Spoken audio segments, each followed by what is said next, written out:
Good morning, good afternoon, good evening, whenever it is, wherever you are, welcome to the Good Values Podcast. Now this week I'm speaking to somebody who I've been a fan of for a long time. I follow several urban sketchers on Instagram, and this chap's just got such a phenomenal style. He does a range of different subjects, and in this podcast episode I ask him about his tools that he uses, his process, his compositional techniques, and lots of insights. And he was great at sharing lots of information. He was very sincere, very open. This is my conversation with Paul Heaston.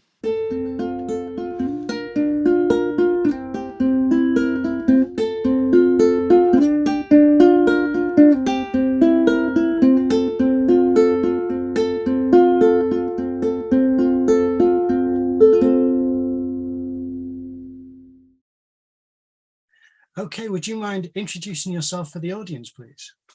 Sure. So my name's Paul Heaston. I am an artist and urban sketcher based out of Denver, Colorado. I've been doing urban sketching for about 15 years, 16 years almost. And I started off as a painter, and that was sort of my undergraduate studies were painting. And then I ended up pursuing an MFA in painting. But during that MFA, I spent a semester abroad in Italy, and that's sort of where the urban sketching thing took hold.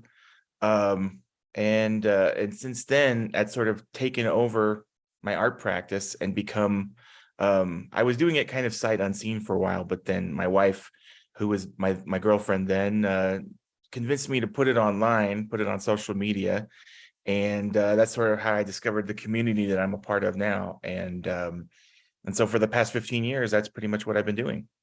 Well, you're incredibly prolific. Every time I, go onto Instagram, you're always uploading a new sketch of a vehicle or, someone who you've got, either drawing or reading or sleeping, and you're doing a sketch of one of your children. And it's always amazing to watch the process. So how often would you say that you do practice? Is it every day? Is it several every day? Is it whenever you get the opportunity? When is it? It's basically every day. I don't make a point of it. It's more of I hesitate to say compulsion because that has a sort of a negative connotation, but it's just a part of life for me. So I don't have it scheduled in, but I really enjoy it. And so it's rare that I don't make a sketch or something daily, even if I'm not posting daily. There are lots of things that sort of slip through the cracks and don't see the light of day. Just little experiments or exercises or doodles or what have you. So you're probably only even seeing maybe 75% of the stuff I'm making, because at some point I also thought, I don't want to inundate people. I don't want to spam with every little scratch that I make. Daily is accurate. I see a lot with drawing with a fountain pen, which I'm a big fan of dip pens and fountain pens for drawing. It's lovely mark making. What are the tools that you use to make your sketches usually? Well, I started with the fine liner pens. Actually, I think I started with just sort of office pens, ballpoints or rollerball pens, things like that, Pilot Precise. And then I realized this is the Staedtler pigment liner pen. And I also, of course, use the Micron pen. Those are sort of the classics. But I think somebody must have told me these were a little bit more archival. They're pigmented, they're waterproof. Early in, as a sketcher, I think I wanted to do more watercolor, and I tried to do a lot of watercolor. And so waterproof kind of was important. And I think some of those more inexpensive pens aren't waterproof. They just use dye-based inks. So I started with these, but it wasn't until maybe about 10 years ago that I started doing more with fountain pens. And that's your usual go-to. Yeah. I mean, you also do watery kind of washes of ink washes with it. So what's the tools that you use to do that with? Well, I use water brushes. There's so many different kinds. I think the ones I've used the most are the Zig Kuretake and the Pentel Aquash water brushes. And there's a gentleman in Bath, Ed Mosley is his sort of online name. I was in Manchester in 2016, and he showed me that technique. So I always make sure to credit him with that. But he had a pre-mixed sort of dilution of Noodler's Lexington Gray fountain pen ink and water, mostly water, because the ink is still pretty strong. And it was, and he would just add value with that pen with the pre-mixed ink in it, the water brush pen. And he gave me one. He had a bunch of them handy, so he just gave me one. I started using it on that trip, and then brought it home to Denver and started playing with it more and more, and it was sort of invaluable. As somebody who was always cross-hatching, and cross-hatching is a time-consuming process, being able to add value with the brush stroke rather than cross-hatching was very appealing. So that was sort of how the genesis of that. And and that also kind of coaxed me into using higher quality paper. I was using moleskins, just the regular sketchbook moleskins, and the Leuchtturm sketchbooks. And the paper isn't ideal for multimedia or mixed media. And so then I started using Stillman and Byrne books because they worked better with the ink wash. And since then, I've used Stillman and Byrne. I've used Hahnemühle. I'm trying to remember Etcher, and a few others. The Holbein multi-drawing book, which is sort of a multimedia sketchbook, is the one I'm really into right now. So that's really interesting. I was going to ask you as well about your process, because you obviously are ready to set up shop at a moment's notice, because I've seen you draw where a vehicle has pulled away just as you've managed to capture enough to solidify the illustration or the sketch of this vehicle, and it's a really nice kind of rendering of the vehicle, and you've captured it driving away. So what would be, if you could step out your process of making an illustration? Well, I start, if I'm leaving the house sort of with the intention to go and sketch, sometimes I'll have planned before I leave the house, like a destination. I'm going to go to the Railroad Museum or the Junkyard or someplace. But sometimes I find myself driving around in search of a parked vehicle or something interesting. I have a sort of a mental checklist of things I've seen in the neighborhood or in my, part of Denver that I want to return to when I get a chance, and go and sketch. So I go and, I have to remind myself, where did I see? There was a particular thing I saw and I wanted to go back and see if it's still there. So I go and, sort of find those spots and look around, or there's neighborhoods that I just think particularly lend themselves to having lots of old cars and trucks parked around. And I'm not interested in the modern vehicles very much. If I'm stuck and I have, nothing else to look at, sometimes I'll do those, but I like the old beat up ones. I think the lines are a little bit more interesting. I like the surfaces. They just feel a little bit more lived in. And so that process can take a while of, locating something suitable to sketch. And sometimes it's just the circumstances aren't ideal. I used to get out of my car and sketch people's vehicles, but I found that was a little, it's a suspicion arousing. My friend Le Pen, he gets out and sits right on the sidewalk, but he lives in Barcelona, and it's a busy urban area, as opposed to sort of quiet neighborhoods. So he's less likely to, people are just walking by on their way to whatever they need to be doing. So they're not as interested in this guy sitting on the sidewalk. Is it La Rambla? Sketching. Is that where he's doing it? Yeah. And that's the case. And if I were in New York or Chicago or someplace like that, I would be much bolder about just being right on the street, sketching something. And when it's architecture or something like that, I'm fine with it. But getting up and looking at somebody's personal vehicle, sometimes they look out their window and they see it happening. So I started sketching from my car. I think the genesis of that was actually when I would drop my kids off at daycare or preschool or those kinds of things. a few years ago.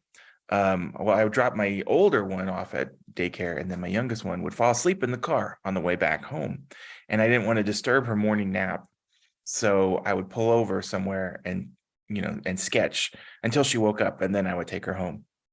Because, it's a very soothing ride. I guess something about the vibrations of the car. Yeah. And so I was taking advantage of that time. But after a while, she stopped taking morning naps, and then it wasn't convenient to go out and sketch anymore because during the pandemic, my oldest was taking school at home. So for a while, I wasn't able to do it as often, and so I started going to junkyards on the weekends and doing that. And then now that both children are in school again for about 6-7 hours a day, I can go and kind of seek out things to sketch again. But yeah, I mean, that's my process. I have my backpack full of gear in the car with me. But if I'm going somewhere, I have an appointment and I'm going to be in a waiting room or something like that, I just have like a little pocket sketchbook and like 2 or 3 pens in my front pocket. And, and that's sort of something I'm never without if I'm out, out of the house. How do you decide on the composition? Is that something which you've got ingrained into you, or have you learned that somewhere? I mean, how have you developed that skill? I mean, at this point, it's mostly intuitive, I guess. When I started, I mean, I went to school for, art. And so that is something they definitely sort of try and teach you. It's a skill that they want you to have. And however, despite my best intentions, I think I absorbed that skill as, because I can be a stubborn learner. But I was definitely picking up on some of those things. And then when I went to Italy, and most of my art practice at that point was sort of these large scale figurative portraits. And I didn't have really the opportunity to bring that studio practice with me. So my one of my committee members suggested I bring moleskin, and I thought, okay, I'll keep a travel journal, and it'll be 50% writing maybe and 50% little quick on the spot sketches. And I ended up filling that one up almost immediately, just with all the things I was seeing, and it became less and less about writing and more about what I was seeing. And so I'm trying to remember my train of thought here, but we were talking about composition. That's right. So one of the things I had to remember was perspective, and my perspective training, which in my figurative portraits wasn't really very important. And so I think thinking about perspective also kind of helped me anticipate some of the challenges of composing a scene and where things should be located. I still feel like it's a challenge for me sometimes. I'm always a little worried about it. But one of the things I did to kind of escape some of the problems of composing was to just fill the entire page with information, and just where the information stops, where the page ends is where the information stops. And if I'm just recording every detail I see, then compositionally it sort of satisfied me. And I guess it works for other people too, but that's sort of one of my strategies, so that I didn't, because a lot of, I think when you start sketching observationally, most of us sort of zero in on a subject, and the rest of it is sort of window dressing. And I became sort of interested in the idea of there's no hierarchy of subject matter, or of interest, that everything is sort of an interesting element. So I mean, that's a bit of a fib, because obviously I'm interested in like a car or something like that. I go and seek out this particular subject. But then once I've done the car, well, there's a car parked behind it. I'm going to give as much as sort of attention to that as I am to the original car. And there's a house behind it, or a tree, or a vacant lot, or something. And, and I don't really, my interest in describing that doesn't sort of diminish as I leave the initial subject and sort of move on into the surroundings. Yeah, amazing. Well, it always seems to have a really nice balance to your sketches. So I was always curious of how to limit my scope when I do urban sketching, because it's always hard to say I shouldn't over render this so that it doesn't, detract from the subject, But so that's something which maybe, as you said, it just becomes ingrained and intuitive after a certain amount of training. I was curious as well. I've mentioned to artists before, younger artists who join me on little urban sketching tours that we do, that when I was in my 20s, doors would close when I held a skateboard. And now that I'm in my 40s, doors open with me having a sketchbook. So have you found that doors open when people see a sketchbook or a drawing, board or anything like that, where people say, oh, you're an artist, come and have a look at this? Because I've found that people invite me in to places that I wouldn't have had access to were it not for my sketchbook sometimes. Occasionally, it's there's a certain amount of curiosity, and people are very welcoming when they realize what you're doing, if they're intellectually curious enough to come close and kind of ask you questions. And they're the type of people that are a little bit too cool and dismissive and don't, they don't approach. And then, I mean, children love to talk about it. And my relationship, for instance, there's a particular salvage yard, Speedway Auto Wrecking, that I go to, where I walked in, sketchbook in hand, and I said, hey, I'm the kind of guy I would prefer to ask permission than forgiveness, because a lot of these salvage yards, they're very aware, like they don't want people stealing and removing things, throwing them over the fence, etc. And I'm not there to spend any money, because a lot of people are there to looking for a particular part or whatever, and it's sort of a pick and pull situation, and then they pay, and I said, well, I'm here to sketch, and that's kind of an odd thing to see, but or to hear, I'm sure.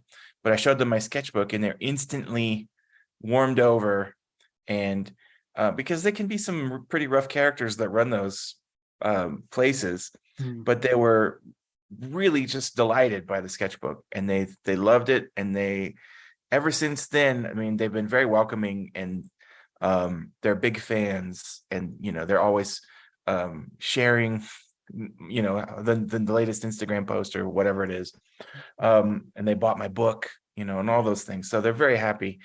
But I think it might be different in the States too. There is a little bit of, I don't know, it's not, I've found that at least in sketching in Europe, artists are revered a little bit better than here in the States. I'm not sure why, but it's, something about that American idea of what kind of work has value and what doesn't. And it's, so a lot of people are less than interested or aren't particularly, I don't know, friendly just because I've got a sketchbook. But I've never really gotten yelled at or told to move, except maybe one or two times by private security. And that was mostly in Texas. Colorado, everybody seems a lot more welcoming and curious. Yeah. So what can you tell us about your book? Because obviously you've got so many illustrations to offer for this. So how did it come about, and how did you actually choose what went in there? Well, so I have a couple of books. I did a book first they're both print on demand type books. I did a book through the Blurb print on demand service, which has a really nice print quality, but they're kind of expensive. And I did a book sort of on cars and trucks and things that I'd been drawing from mostly in 2020 when the pandemic started. And after about a year of doing that, I sort of compiled those images into a book. And then I did another book, which was a reproduction of a sketchbook, page by page, same dimensions. And that book was my sketchbook. I think it's 2019 to 2020 also, but it was just sort of this is exactly what's in my sketchbook. and there's no editing, there's no omissions or whatever. And that one's on Amazon, the Kindle Direct Publishing service. So that's also available on demand. They don't print it until you purchase it, kind of thing.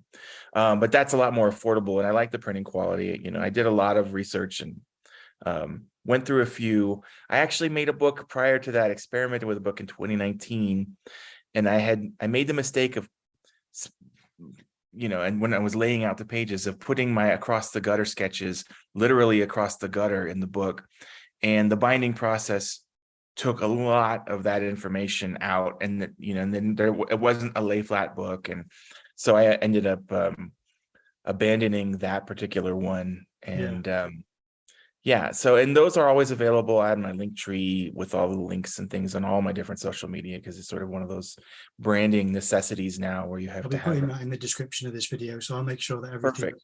available and advertised down below. Well, you also draw a lot of dinosaurs and things like that. So obviously you've been to museums and done studies, and I've seen that you also you met someone who's a great influence on a lot of artists, which is James Gurney in 2016. You got Yes. him. Was that a talk that he was doing, or was it incidental? He did a talk, at the Denver Botanic Gardens, and I think we were acquainted very loosely online before that. And then he came and spoke at the Denver Botanic Gardens, did a lecture, and I had several of his books. I grew up with Dinotopia, and I'd also seen the Ralph Bakshi films that he was a background artist for. So I, even though I didn't know who that was at the time, I just was familiar with him, and it was sort of really a dream to go and see him at the Botanic Gardens, and I got to speak with him a little bit after. And since then we've kind of kept up with each other online a little bit. But he's brilliant. It's just, as anybody knows, and he's kept this blog for years and years and years, that with all of this free information, he publishes them in books, but really almost everything he's got in his books, he freely gives out all of this instruction and this information about the science of sketching and painting and color and composition. He's one of the most generous artists out there, and also one of the best. So it's kind of that combination. Anyway, so it was just a thrilling moment to get to meet him for the first time, and sort of one of my personal heroes. Yeah. Well, I loved your dinosaur drawings as well. Are really wonderful things to look at, because it's great structures and great forms. What were you going to say? Yeah. Well, yeah, I can tell you a little bit more about the dinosaurs. I forgot about that part of the question. I was into dinosaurs in high school and middle school even, I think. I read Jurassic Park even before the movie. Wow. So that should give you an idea. And also, I'm also in my 40s. So it's and it was, so it was a passion, and I was reading books by, Robert Bakker and a bunch of other famous paleontologists. Dinosaur Heresies was a big book back then. And I was really interested in the idea, dinosaurs were warm-blooded and they're the ancestors of birds and blah, blah, blah. So that became sort of a passion of mine, was studying dinosaurs. And I thought, maybe I could be a paleontologist or something like that. And I really followed a lot of paleo artists and studied that kind of thing for a while. And then I fell out of it, as just happens. And by the time I was at university, it wasn't a big deal for me, and I was mostly studying sort of the more formal ideas of art. But then at some point when I was in Texas after graduate school, I took a little job as just a sort of a host at a dinosaur exhibit, a little private dinosaur exhibit in San Antonio.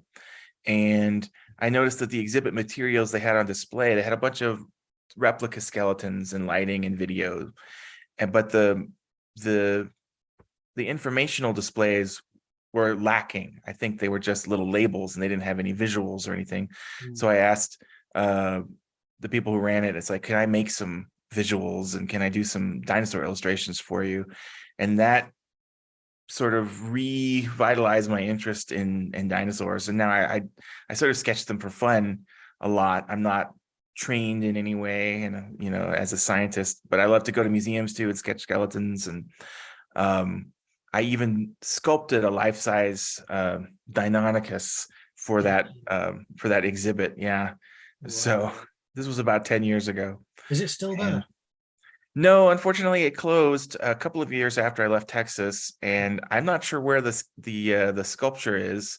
Somewhere in storage, I'm hoping, or in a dumpster somewhere, Oh, let's hope a not. garbage bin. But yeah, it was it's a fun sort of a little chapter in my life. Yeah, Yeah. yeah. Well, that's fantastic. Because I suppose that's something which I was wondering is, with you being so prolific, is your work exhibited anywhere for people to see? Because I can imagine that would be of great interest to a lot of places to have your work. I have not had anything on permanent exhibit anywhere. I've had some shows. I think the last show I was a part of was a sketchbook show in New York City at Sugarlift. Sugarlift area. Excellent. Yeah.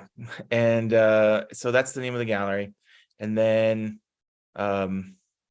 there's still some work on their site of mine, but I don't think there's anything on exhibit in their gallery space. And trying to, because I have social media presence, it's sort of the de facto gallery space now for a lot of artists. And the reach is, much greater than, an individual gallery in a small community. So, for instance, I've been working on some larger studio pieces. I've been really into trains lately. So I was doing some large drawings of trains, larger than my typical sketchbook drawings. And I thought, okay, I'd like to build sort of body work and maybe show these somewhere. I have some friends with gallery spaces or connections to gallery spaces. And I was thinking, okay, that would be a fun thing to do. But so far, the first two large pieces I did, I've already sold. So I can't, it's sort of I don't have the ability to Produce them fast keep enough the to... work long enough. I have to, unless I don't post it, that is, Yeah. but I can't resist hitting the post button, I suppose. It's a good problem to have, I think. I mean, it's nice. Yeah, that's what I told my friend, because I was kind of whining about it. He's like, well, I wouldn't complain about that. It's not a bad thing. Oh, that's really good. Okay, so that is part one of my conversation with Paul Heaston done. Now, I say part one because he was so generous with his time. Now, every guest is incredibly generous with their time, and I really appreciate every guest. Even if they only have one episode, they have offered up their time and their opinions and expertise and insights into what they do and make. So everyone is incredibly generous, but some guests just able to stay and talk to me for that bit extra time. I had it with Tom Foster where he had a 3-part episode, and this is again for Paul going to be a 3-part episode. So that is part one done. You can tell his artwork is fantastic. There is no shortage of incredible videos and images that I can share with you, and that will be in part 2 and 3. We will explore more of the insights from Paul Heaston.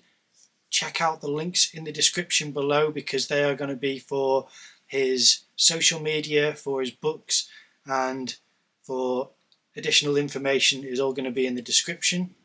I appreciate you watching. Please share this video, leave a like, comment down below, subscribe to the channel, ring the notification bell, support Paul on his social media accounts and purchase one of his books, if not several of them, because you can see his artwork is well worth owning. He's a fantastic person. I look forward to sharing part 2 next week. I will see you in the next episode.